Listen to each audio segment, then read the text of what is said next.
നിന്നിലേക്ക് ഭാഗം 69. കാശിയും വിശ്വയും അജുവും ഗോവിന്ദന്റെ ഓഫീസിൽ ജോലിക്ക് പോയി തുടങ്ങി. ശിവ അവന്റെ പാസ്റ്റ് എല്ലാം ഗോവിന്ദനോട് തുറന്നു പറഞ്ഞപ്പോൾ അയാൾക്ക് അവനോടുള്ള സ്നേഹം കൂടുകയാണ് ചെയ്തത്. ഒപ്പം അനിയത്തിയെ പീഡിപ്പിച്ചവനെ കൊന്നവനോടുള്ള ബഹുമാനവും. കാശിയുടെ കാര്യവും അവൻ അയാളോട് പറഞ്ഞു. അമ്മയെ പീഡിപ്പിക്കാൻ നോക്കിയ അച്ഛൻ്റെ അനിയനെയും അതിന് കൂട്ടുനിന്ന അവൻ്റെ അച്ഛനെയും കൊന്നവനാണ് അവനെന്ന് കേട്ടപ്പോൾ ഒന്ന് ഞെട്ടിയെങ്കിലും അവൻ ചെയ്തതിൽ തെറ്റൊന്നും അയാൾക്ക് തോന്നിയില്ല. ആകെ ഒരു സങ്കടം അയാൾക്ക് തോന്നിയത് കാശി ഇങ്ങനെയൊക്കെ ചെയ്തിട്ടും മകൻ കൂടി ജയിലിലായപ്പോൾ ആ അമ്മ ആത്മഹത്യ ചെയ്തു എന്നത് കേട്ടപ്പോഴായിരുന്നു.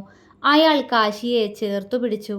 ഗോവിന്ദൻ ഇപ്പോൾ തനിയെ എല്ലാ കാര്യങ്ങളും ചെയ്യും. എങ്കിലും ശിവ അയാൾക്ക് സഹായത്തിനായി ഒരാളെ കൂടി വീട്ടിൽ നിർത്തിയിട്ടുണ്ട്. ശിവയ്ക്കും ഇത്രയ്ക്കും ഒപ്പം വന്ന് താമസിക്കാൻ പറഞ്ഞാൽ അയാൾ കേൾക്കില്ല. ഇപ്പോൾ ഗോവിന്ദൻ നല്ല ആക്റ്റീവാണ്. വിച്ചു ഭദ്രയോടും എല്ലാ കാര്യങ്ങളും തുറന്നു പറഞ്ഞു. കേട്ടപ്പോൾ അവൾക്കത് വല്ലാത്തൊരു ഷോക്കായിരുന്നു. അത്രത്തോളം വേദന ശിവ അനുഭവിച്ചു എന്നത് അവളിൽ വേദന നിറച്ചു. കൂട്ടത്തിൽ മിത്രയുടെ കൈക്ക് പറ്റിയ പരിക്കിനെക്കുറിച്ചും അവൾ അറിഞ്ഞു. ഒടുവിൽ വീട്ടിൽ പോയി ശിവയെയും മിത്രയെ നേരിട്ട് കണ്ടപ്പോഴാണ് ഭദ്രയ്ക്ക് ആശ്വാസമായത്. അവൾ ശിവയെ കെട്ടിപ്പിടിച്ച് അന്ന് ഒരുപാട് കരഞ്ഞു. ശിവയ്ക്ക് മനസ്സിലാവുന്നുണ്ടായിരുന്നു ഭദ്രയുടെ മനസ്സ്. വിദ്യയുടെ കാര്യം വിച്ചു തന്നെ വീട്ടിലറിയിച്ചു. ആദ്യമേ ശിവ കാര്യങ്ങളെല്ലാം വിച്ചുവിൻ്റെ അച്ഛനെയും അമ്മയെ അറിയിച്ചിരുന്നത് കൊണ്ട് അവർക്ക് ആർക്കും ഒരു സമ്മതക്കുറവുണ്ടായിരുന്നില്ല. മകളുടെ ഇഷ്ടത്തിന് ആ അച്ഛനും അമ്മയും ഒരിക്കലും എതിരായിരുന്നില്ല. പോരാത്തതിന് വിശ്വ ഇപ്പോൾ പഴയ പണിയൊക്കെ നിർത്തി ഗോവിന്ദന്റെ ഓഫീസിൽ ജോലിക്ക് പോകുന്ന സന്തോഷവും അവരിലുണ്ട്. വിവാഹ നിശ്ചയം മാത്രം നടത്തിയിട്ട് വിവാഹം വിദ്യയുടെ പഠിത്തം കഴിഞ്ഞിട്ടാക്കാമെന്നായിരുന്നു വിച്ചുവിൻ്റെ ആഗ്രഹം. എങ്കിലും ശിവയ്ക്ക് നാട്ടിലേക്ക് പോകണമെന്നുള്ളത് കൊണ്ട് തന്നെ തീരുമാനം ശിവയ്ക്ക് വിട്ടുകൊടുത്തു വിച്ചു. അവിടെ വിദ്യ നിന്റെ കൂടി അനിയത്തിയാണ്, അവളുടെ കാര്യം നിനക്കും തീരുമാനിക്കാമെന്ന് പറയാതെ പറയുകയായിരുന്നു ശിവയോട് വിച്ചു. അതുകൊണ്ട് തന്നെ നിശ്ചയമൊന്നും വേണ്ട, പകരം പെട്ടെന്ന് കല്യാണം നടത്താമെന്ന് ശിവ തന്നെയാണ് വിച്ചുവിൻ്റെ അച്ഛനോട് പറഞ്ഞത്. അങ്ങനെ എല്ലാവരും വിവാഹം പെട്ടെന്ന് നടത്താമെന്ന തീരുമാനത്തിലെത്തി. മിത്രയുടെ കൈ ഓക്കെയായി. ഇപ്പോൾ അവൾക്ക് യാതൊരു പ്രശ്നവുമില്ല. അവൾ വീണ്ടും കോളേജിൽ പോയി തുടങ്ങിയിരുന്നു. അങ്ങനെ ഇന്നാണ് വിശ്വയുടെയും വിദ്യയുടെയും വിവാഹം. ലളിതമായൊരു ചടങ്ങ് മതിയെന്നായിരുന്നു വിശ്വയുടെ അഭിപ്രായം. പക്ഷേ ആകെയുള്ളൊരു അനിയത്തി ആയതുകൊണ്ട് ആഡംബരപൂർണ്ണമായിട്ട് നടത്തണമെന്ന വിച്ചുവിൻ്റെ ആഗ്രഹത്തെ ശിവയും അനുകൂലിച്ചു. ശിവയും വിച്ചുവും ചേർന്നാണ് അവരുടെ വിവാഹം നടത്തുന്നത്. വിദ്യയ്ക്കുള്ള ആഭരണങ്ങൾ ശിവയും മിത്രയും ചേർന്നാണ് വാങ്ങിക്കൊടുത്തത്. അത് അവൻ്റെ അവകാശമാണെന്ന് ശിവ പറഞ്ഞപ്പോൾ വിച്ചുവും എതിരു പറഞ്ഞില്ല. ഭദ്രയും മിത്രയും ഒരു ഗ്രീൻ കളർ പട്ടുസാരിയാണ് വേഷം. എല്ലാവരും നല്ല സന്തോഷത്തിലായിരുന്നു. ഗോവിന്ദനും ചടങ്ങിന് വന്നിട്ടുണ്ട്. അങ്ങനെ ഈശ്വരന്മാരെ സാക്ഷിയാക്കി വിശ്വ വിദ്യയെ താലി കെട്ടി സ്വന്തമാക്കി. ചടങ്ങുകളെല്ലാം കഴിഞ്ഞ ശേഷം ഇന്ന് തന്നെ നാട്ടിലേക്ക് പോവാനാണ് ശിവയുടെ തീരുമാനം. അതുകൊണ്ട് തന്നെ അവർ അതിൻ്റെ എല്ലാ തയ്യാറെടുപ്പുകളും നടത്തിയിരുന്നു. മിത്രയ്ക്ക് ഗോവിന്ദനെയും അവരുടെ കൂടെ കൊണ്ടുപോകാൻ ആഗ്രഹമുണ്ടായിരുന്നെങ്കിലും ഗോവിന്ദൻ ഇപ്പോൾ വീണ്ടും ബിസിനസ് തുടങ്ങിയതുകൊണ്ട് തന്നെ അയാൾ അതിൻ്റെ തിരക്കിലായിരുന്നു. അതുകൊണ്ട് തന്നെ അയാളുടെ അവസ്ഥ മനസ്സിലാക്കി അവളും പിന്നീട് മൗനം പാലിച്ചു. താലികെട്ടും മറ്റ് ചടങ്ങുകളും കഴിഞ്ഞ ശേഷം വിശ്വയും വിദ്യയും കൂട്ടി ശിവ നേരെ പോയത് അവൻ ഗോവിന്ദന് വേണ്ടി വാങ്ങിക്കൊടുത്ത വീട്ടിലേക്കായിരുന്നു. അവിടെയാണ് ഇനി മുതൽ വിശ്വയും വിദ്യയും താമസിക്കുന്നത്. വിശ്വയ്ക്ക് ആരുമില്ലാത്തത് കൊണ്ട് തന്നെ വിദ്യ ഇറങ്ങിയതിന് പിറകെ തന്നെ വിച്ചുവും ഭദ്രയും കാശിയും അജുവും കൂടി അങ്ങോട്ടേക്ക് പുറപ്പെട്ടിട്ടുണ്ട്. അവരവിടെ കൊണ്ടുപോയി ആക്കിയ ശേഷം മാത്രമേ അവർ തിരികെ മടങ്ങൂ. വീട്ടിലെത്തിയതും മിത്രയാണ് വിദ്യയുടെ കയ്യിൽ നിലവിളക്ക് നൽകി അവളെ അകത്തേക്ക് സ്വീകരിച്ചത്. അകത്തേക്ക് കയറിയ ശേഷം ബാക്കി ചടങ്ങുകൾ കൂടി കഴിഞ്ഞതും വിശ്വയും വിദ്യയും അനുഗ്രഹിച്ച് ശിവയും മിത്രയും ഗോവിന്ദനും വീട്ടിലേക്ക് പോവാനിറങ്ങി. ഗോവിന്ദൻ അയാളുടെ കാറിലാണ് വീട്ടിലേക്ക് തിരിച്ചത്. അവരെ യാത്രയാക്കിയിട്ടേ മടങ്ങുന്നുള്ളൂ എന്നും പറഞ്ഞ് കാശിയും അജുവും വിച്ചുവും ഭദ്രയും കൂടി അവർക്കൊപ്പം ഇറങ്ങി. കൂടെ വരാൻ നിന്ന വിശ്വയെ ശിവ തടഞ്ഞു. വിശ്വ അവൻ്റെ മുഖത്തേക്ക് നോക്കി. എന്നും സന്തോഷത്തോടെ കഴിയണം രണ്ടാളും, അവൻ വിശ്വയോടും വിദ്യയോടുമായിട്ട് പറഞ്ഞു. വിദ്യ അവനെ കണ്ണ് നിറച്ച് നോക്കി. എന്തിനാ മോളെ കരയുന്നെ? ഇത് സന്തോഷമായിട്ടിരിക്കേണ്ട സമയല്ലേ? ശിവ വിദ്യയുടെ തലമുടിയിൽ തഴുകിക്കൊണ്ട് ചോദിച്ചു. ശിവേട്ടനും മിത്രേച്ചി ഇനി എന്നാ തിരികെ വരിക? അവൾ സങ്കടത്തോടെ ചോദിച്ചു. ഉടനെ വരാം, അവൻ പുഞ്ചിരിയോടെ പറഞ്ഞുകൊണ്ട് വിശ്വയുടെ കൈ അവളുടെ കയ്യിലേക്ക് ചേർത്തു പിടിച്ചു. നോക്കണം നല്ലോണം, അവൻ പറഞ്ഞു. ആ വാക്കുകളിൽ ഒരു ഏട്ടൻ്റെ കരുതലുണ്ടായിരുന്നു. മുന്നേയുള്ള അനുഭവം പോലെ ഉള്ളിലൊരു വേദനയുണ്ടായിരുന്നു. വിശ്വ അവനെ നോക്കി മനസ്സ് നിറഞ്ഞു ചിരിച്ചു.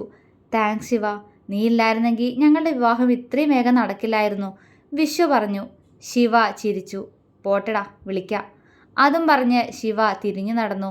മിത്രയും വിഷിയോടും വിദ്യയോടും യാത്ര പറഞ്ഞ് അവിടെ നിന്നും തിരിച്ചു. ശിവയും മിത്രയും ഗോവിന്ദനും വീട്ടിലെത്തി. അവർക്ക് പുറകെ തന്നെ മറ്റുള്ളവരും. ശിവ വീടിന്റെ ഡോറ് തുറന്നതും അജുവും കാശിയും വിച്ചുവും അകത്തേക്ക് പോയി അവർ പാക്ക് ചെയ്ത് വെച്ചിരുന്ന ബാഗ് എടുത്തുകൊണ്ട് വന്ന് പുറത്തു വെച്ചു. അപ്പോഴേക്കും അവർക്ക് പോവാനുള്ള കാർ എത്തിയിരുന്നു.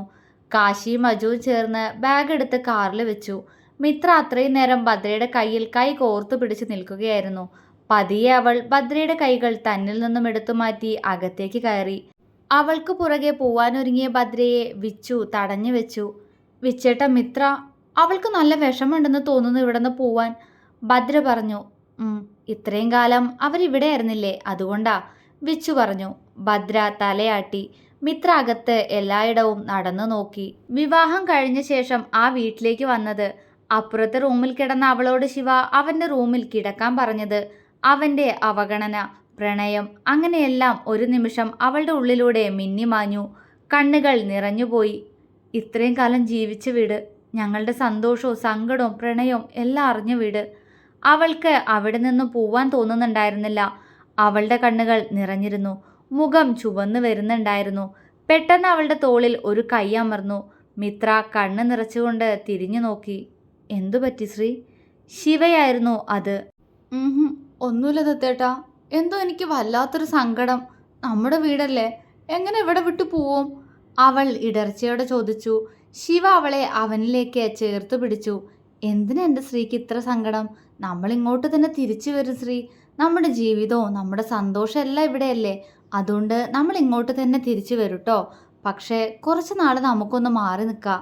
അതിനുശേഷം നിന്റെ ദത്തേട്ടൻ നിന്നെ ഇങ്ങോട്ട് തന്നെ കൊണ്ടുവരും. നിനക്കെന്നെ വിശ്വാസമില്ലേ? അവൻ ചോദിച്ചു. മിത്ര മൂളിക്കൊണ്ട് കണ്ണുകൾ അമർത്തി തുടച്ചു. എനിക്ക് വിശ്വാസം ദത്തേട്ടാ, ഇടർച്ചയോടെയെങ്കിലും അവൾ അവനോട് പറഞ്ഞു. ശിവ പെട്ടെന്ന് അവളെ ചേർത്തു പിടിച്ച് അവളുടെ നെറ്റിയിൽ അമർത്തി ചുംബിച്ചു. അവളെ ചേർത്തു പിടിച്ചുകൊണ്ട് തന്നെ അവൻ പുറത്തേക്കിറങ്ങി. മിത്രയുടെ കണ്ണുകൾ ഗോവിന്ദനിലേക്ക് നീണ്ടു. അയാൾ അവളെ നോക്കി പുഞ്ചിരിച്ചു. അയാളുടെ കണ്ണുകളിലെ വേദന മിത്രയ്ക്ക് പെട്ടെന്ന് മനസ്സിലായിരുന്നു. അച്ഛേ! മിത്ര അയാളെ തേങ്ങലോടെ വിളിച്ചുകൊണ്ട് അയാളുടെ നെഞ്ചിലേക്ക് ചാഞ്ഞു. അയാൾ അവളെ ചേർത്തു പിടിച്ച് അവളുടെ തലയിൽ ചുംബിച്ചു. എന്തിനാ എൻ്റെ മോള് കരയുന്നേ? അയാൾ വാത്സല്യത്തോടെ ചോദിച്ചു. അച്ഛയ്ക്ക് ഞങ്ങളുടെ കൂടെ വന്നൂടെ? അവൾ തേങ്ങി. കരയല്ലേ മോളെ, അച്ഛ ഇപ്പോൾ വരാൻ പറ്റുന്നൊരു സാഹചര്യത്തിലല്ലാന്ന് എൻ്റെ മോക്ക് അറിഞ്ഞൂടെ? നമ്മുടെ ബിസിനസ് വീണ്ടും തുടങ്ങിയ സമയത്ത് അച്ഛ ഇവിടുന്ന് മാറി നിൽക്കാന്ന് പറഞ്ഞാൽ അത് നമ്മുടെ ബിസിനസ്സിനെ നന്നായി തന്നെ ബാധിക്കും മോളെ. പക്ഷേ എന്നാൽ അച്ഛ ശ്രമിക്കുക. എൻ്റെ മോളെ കാണാതിരിക്കാൻ അച്ഛയ്ക്ക് സാധിക്കില്ലല്ലോ. അയാളുടെ ശബ്ദവും ഇടറിപ്പോയി. മിത്ര അയാളെ കെട്ടിപ്പിടിച്ച് പൊട്ടിക്കരഞ്ഞു. കരയല്ലേ മോളെ, അയാൾ അവളെ സമാധാനിപ്പിച്ചു. എനിക്കൊരു സമാധാനം ഉണ്ടാവില്ല അച്ഛേ. ഞങ്ങൾ ഇത്രയും ദൂരെ പോയാൽ അച്ഛ ഇവിടെ തനിച്ച്. എന്തെങ്കിലും വെയ്യായ്ക വന്ന ആരാ നോക്കുക? എന്താ ചെയ്യുക? എനിക്ക് പേടിയാവുന്നു, അവൾ പറഞ്ഞു. എന്തിനാ പേടി? അതിനല്ലേ എൻ്റെ മരുമകൻ എന്നെ നോക്കാൻ ഒരാൾ അവിടെ നിർത്തിയേക്കുന്നേ. പിന്നെ ഇവന്മാരും ഇല്ലേ? അവളുടെ വിഷമം കണ്ട് അയാൾ അവളോട് കുറുമ്പോടെ പറഞ്ഞു. മിത്ര അയാളെ നോക്കി. ചുണ്ടുകൾ കൂർത്തു വന്നു. എന്നാലോ ഞാൻ ഉള്ളതുപോലെ ആവോ അവർ നോക്കിയാ? അവൾ അയാളോട് ചോദിച്ചു. അവളുടെ ചോദ്യം കേട്ട് ശിവയും മറ്റുള്ളവരും ചിരിയോടെ അവളെ നോക്കി. അതില്ല, എൻ്റെ മോള് നോക്കുന്ന പോലെ ആവില്ല. പക്ഷേ എൻ്റെ മോള് തൽക്കാലം ശിവയുടെ കൂടെ പോകണം. നമുക്കിതുവരെ അവനെക്കുറിച്ച് ഒന്നും അറിയില്ലായിരുന്നു. പക്ഷെ ഇപ്പോൾ അങ്ങനെയല്ല കാര്യങ്ങൾ. മോൾക്ക് കാണണ്ടേ ശിവയുടെ കുടുംബത്തെ? അയാൾ ചോദിച്ചു. വേണം, അവൾ പറഞ്ഞു. എന്നാ രണ്ടാളും കുറച്ചു ദിവസം അവരുടെ കൂടെ സന്തോഷമായിട്ടിരിക്കൂ. ഗോവിന്ദൻ പറഞ്ഞതും മിത്ര പുഞ്ചിരിയോടെ തലയാട്ടി. ഗോവിന്ദൻ അവളുടെ നെറ്റിയിൽ അമർത്തി ചുംബിച്ചു. മിത്ര അയാളുടെ കവിളിലും ചുംബിച്ചുകൊണ്ട് അയാളിൽ നിന്നും മാറി നിന്നു. ഗോവിന്ദന്റെ നോട്ടം അവരെ രണ്ടാളെയും നോക്കി പുഞ്ചിരിയോടെ നിൽക്കുന്ന ശിവയിലേക്ക് പോയി. ഗോവിന്ദൻ അവനെ അടുത്തേക്ക് വിളിച്ചു. ശിവ ചിരിയോടെ പെട്ടെന്ന് വന്ന് അയാളെ കെട്ടിപ്പിടിച്ചു. അയാളുടെ മനസ്സ് നിറഞ്ഞു. സന്തോഷമായിട്ടിരിക്കണം. കഴിഞ്ഞതൊന്നും മറക്കാൻ കഴിയില്ല എന്നറിയാം, എങ്കിലും മുന്നോട്ട് പോവാതെ പറ്റില്ലല്ലോ, അയാൾ പറഞ്ഞു. എന്തോ അയാളുടെ വാക്കുകളിൽ അവന് സങ്കടം വന്നു. അവൻ അയാളിൽ നിന്നും അകന്നു മാറി. അച്ഛൻ ആരോഗ്യം ശ്രദ്ധിക്കണം, ഞാൻ വിളിക്കാം, എന്തെങ്കിലും വയ്യായിക ഉണ്ടെങ്കിൽ അറിയിക്കണം, അവൻ പറഞ്ഞു. ഗോവിന്ദൻ ചിരിയോടെ തലയാട്ടി. വാത്സല്യത്തോടെ അവൻ്റെ നെറ്റിയിൽ ഒന്നു മുകർന്നു. ശിവ അത്ഭുതത്തോടെ അയാളെ നോക്കി.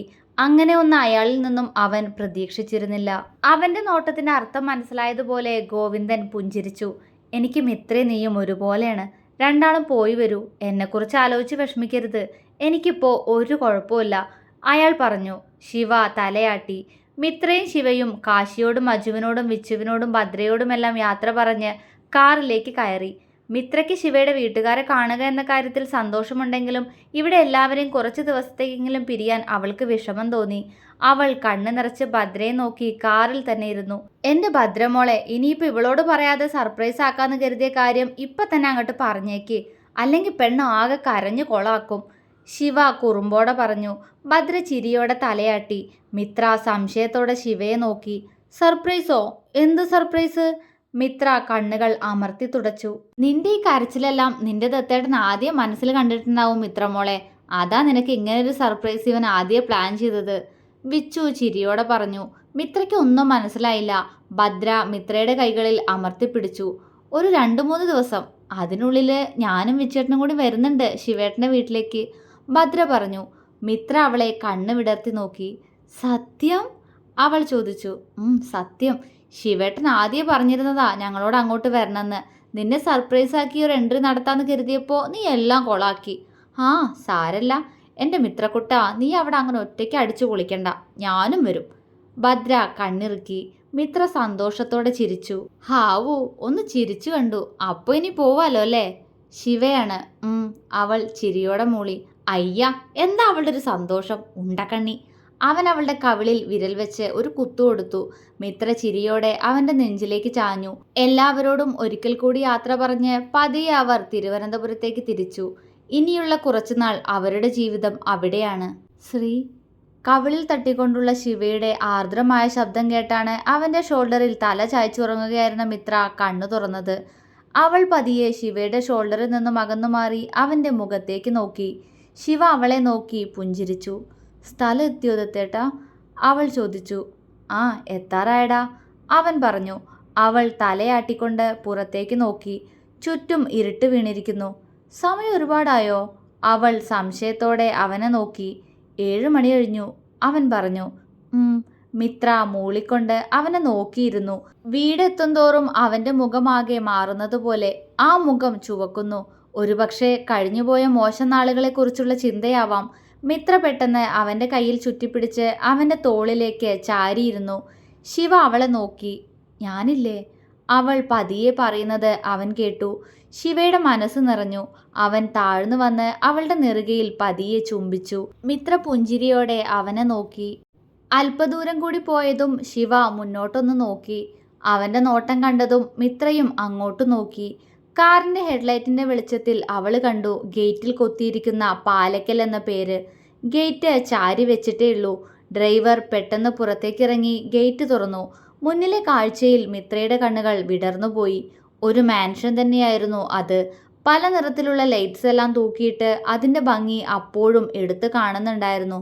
ഇതാണോ ദത്തേട്ടൻ്റെ വീട്? മിത്ര കണ്ണ് വിടർത്തി ശിവയോട് ചോദിച്ചു.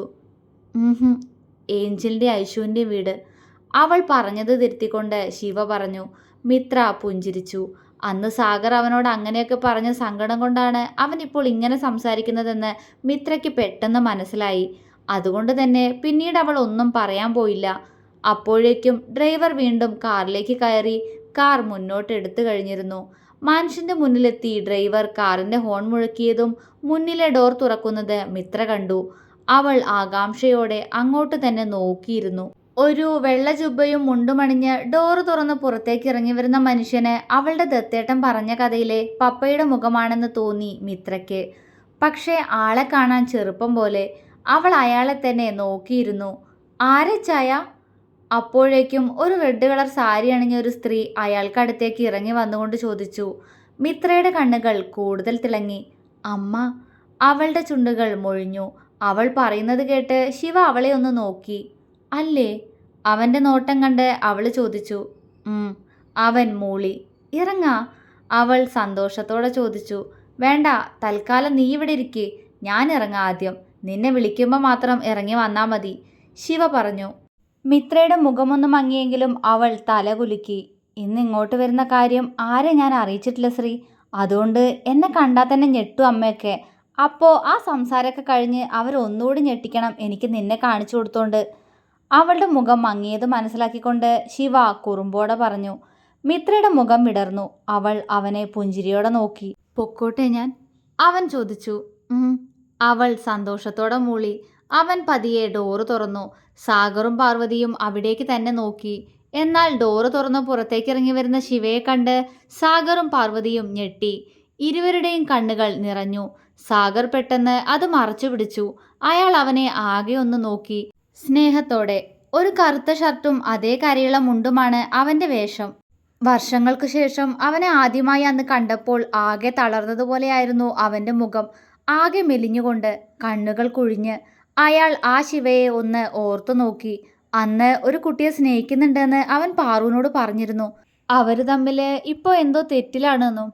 പക്ഷെ അവൻ അവളെ തന്നെ വിവാഹം കഴിക്കുന്ന അവൻ പാറുവിനോട് പറഞ്ഞായിരുന്നു. അവളെ വിവാഹം കഴിച്ച് കാണുമോ? അതാണെന്ന് അവൻ്റെ മുഖത്ത് ഇത്രയും തെളിച്ചം. ആ ശരീരം പോലും ഒന്ന് തടിച്ചിരിക്കുന്നു. ആകെ ഒരു മാറ്റം. ഭംഗിയുള്ള താടിയും മീശയൊക്കെ ആയിട്ട് എൻ്റെ മകൻ. അയാളുടെ മനസ്സിൽ ശിവയോടുള്ള വാത്സല്യം നിറഞ്ഞു തുളുമ്പി. എന്നിട്ടും അതിനെ മറച്ചു പിടിച്ചുകൊണ്ട് അവിടെ തന്നെ നിന്ന് കൈകൾ രണ്ടും പുറകിലേക്ക് കെട്ടി അയാൾ ഗൗരവത്തിൻ്റെ മുഖംമൂടി അണിഞ്ഞു. പക്ഷെ അപ്പോഴേക്കും അയാൾക്കരികിൽ നിന്നിരുന്ന പാറു ശിവയുടെ അടുത്തേക്ക് ഓടിക്കഴിഞ്ഞിരുന്നു. തുടരും.